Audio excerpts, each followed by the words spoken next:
Central bankers and economists are predicting that economies damaged by the coronavirus will bounce back quickly.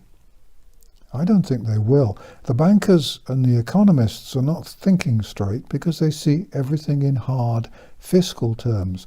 They think that if governments throw huge amounts of money at the problem they have manufactured, then large businesses will recover and soon begin operating as they did before.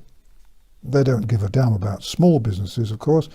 Indeed, part of the plan is to destroy small businesses which are difficult to regulate and inefficient in taxation terms. This confidence from the bankers and economists is, I think, embarrassingly naive.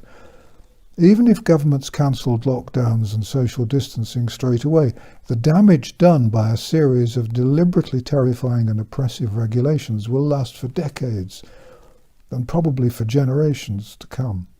And that, of course, is the aim. The politicians and the power brokers know what's going on, but most economists and most bankers are not at the top of the food chain. The fact is that fear and anxiety, both of which have been created in abundance, are not going to disappear overnight. There's much anger among those of us who see exactly what governments are doing, the thinkers and the skeptics and so on, but a large part of the population is too overwhelmed with fear to see the truth. Lots of people have been devastated by the way their lives have been disrupted, and they see very little future. It's been noticeable that most of the protests about lockdowns and social distancing have come from the over 40s. It's older people who see what's happening and who are, by and large, feisty enough to stand up for themselves and their country and their freedom. And it's mainly those in the older age groups who find it difficult to understand why nations have been shut down for a virus which has killed far less than half the number of people who can be killed by a nasty winter flu.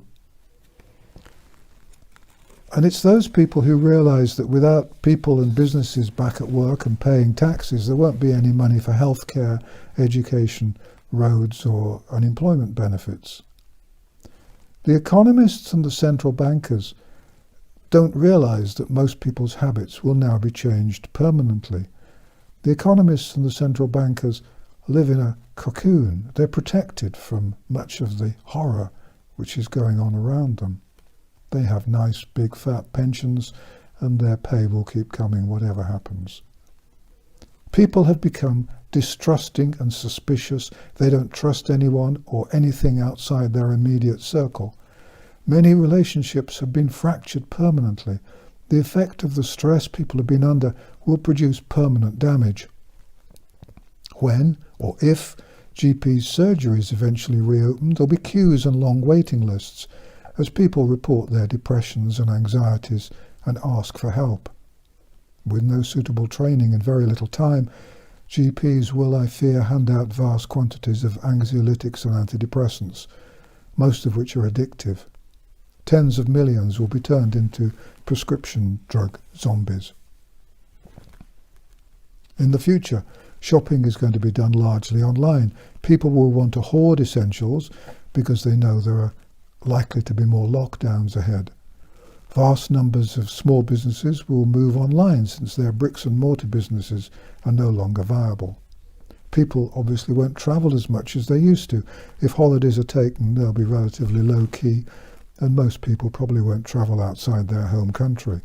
Millions are going to lose their jobs and become reliant on government paychecks.